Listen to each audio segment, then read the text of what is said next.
So DJ, a few days before the rematch against Adriano. How's the preparation going? Preparation is great. We're here in Singapore in the Evolve. Just going through the motions, bringing out the media. Weight feels good. Feel good. We're staying on a U.S. time zone, so we're just going through the motions through the days and waiting for the fight. You mentioned in a previous interview with One Championship that you're focused more on BJJ right now. So Yeah. when did you realize that? Well, when I said that, that's more the aspect of like getting ready for fights gets redundant and it gets monotonous, especially when you're fighting the same person again, right? There's only so much content that you can watch in that person and study. So for me, I found an amazing grappling gym by my house, Professor Yan Grapple Club.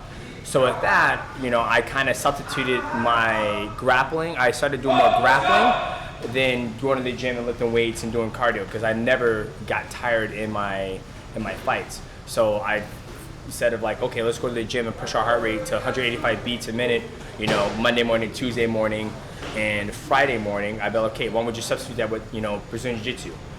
So it's more practical into what I do in mixed martial arts. So I just basically added more workload of mixed martial arts training to my training camps than I have in the past, if that makes sense. Speaking of rematches, you've had a few before, but what's the difference between your previous rematches against Triple C with Adriano? It's just back to back. I had one fight against Rotang, which was a super fight, and we're right back in the fight against Adriano. So nothing too different, Obviously, Adriano is Adriano. He's a big guy for the flyweight division, and just gonna go out there and fight. Speaking of Adriano, in 2021 there was a bit of trash talk between you two. What was that? There was a bit of trash talk between you two. Just a bit. What did I say? What did you say? Oh yeah, because I asked this before. He said he was gonna knock you out, and I asked you that. He was gonna knock you out. Oh, I don't consider that trash talk. Yeah, so. Not where I'm from. But now it's a bit of more of a lighthearted atmosphere between you two. So, what do you prefer? A bit of animosity or just doesn't bother me? I just saw him this morning. We said, "What's up?" I'm chill. Like, I'm literally chill. This is, I'll share 25 minutes with this man. Again, if we go the full distance, and after that, I'm on to the next thing. I'm already thinking about what I'm doing when I'm getting home. I'm thinking about the next time we're working on my stream. I'm thinking about t-shirts design. Like, I'm always, I'm showing up, I'm fighting, going out there, giving them all. And then after that, move on to the next one. Alright, speaking of streaming, you're an avid gamer. How important is it for you that you have an avenue outside of fighting? You can distress and stuff. Oh, I think it's a huge avenue. I have other things. I have my family, my children, and their passions. They're into Brazilian Jiu-Jitsu now. My oldest is into riding dirt bike. Middle one is kind of crazy like me with anime, and my daughter, she's a daughter. So I think it's important to have that because fighting is a short part of your life, and I think having other things to fall back on to keep you going through life is very important. You've mentioned anime. I gotta ask you this. What's your favorite anime? Right now, anime is kind of dry right now. We're waiting for Jujutsu Kaisen to come back out. I saw that movie. We're gonna go try to see Dragon Ball Superheroes when we're out here. So. But right now, if I had to pick one, it'll probably be Berserk. It'll probably be Berserk, but the author just died, so hopefully they'll pick that up and continue it. How about Demon Slayer? Demon Slayer is legit, but it's Demon Slayer is legit, but I want to put it as one of my favorites. Okay. You've mentioned in your previous interviews that you've been acknowledging that you're the GOAT now. So how does it feel to say that you're the GOAT? Well, I acknowledge that one of the best flyweights ever walked this planet Earth. Yeah, 1,000%. I'll say it.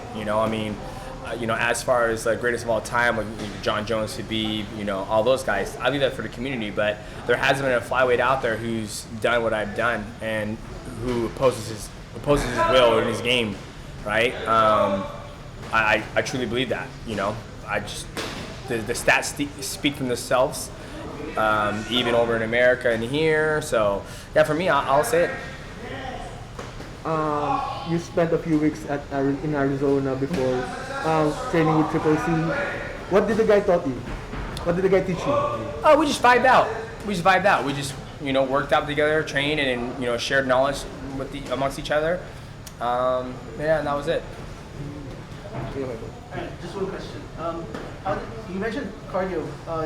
You never get tired in your fights? Does being a father of three help this cardio build up? It just no, it doesn't. It doesn't. It just helps your patience, and it just helps. But there's more to life than winning and losing. You know what I mean? I did an interview when I was in New York City talking about that, right? Like, I see my children, they're growing up, and I want to raise amazing human beings. And, they're going to suffer, defeat in their life. And I tell them, I was like, dude, it's all good. It's like, as long as if you let it affect your day-to-day life, then yes, like it can, harm your mindset with the situation, whatever it may be. But for me, I've lost before. I've lost world title fights before. When I lost the last time to Adriano, I was like, it is what it is. We went home and got back in the gym and continued to train. I think the fight, when it's my very, very last fight, that's when I think my mindset is going to be completely different, because I know there won't be another one after that. You know what I mean? Like, I know after this fight, we're going to lose. There's going to be another one after this. And I know it's just going to be as big, whether it's against Adriano or whoever it is, because, people like to see me fight. So that's just my mindset. That first fight obviously didn't go the way you planned. Mm-hmm.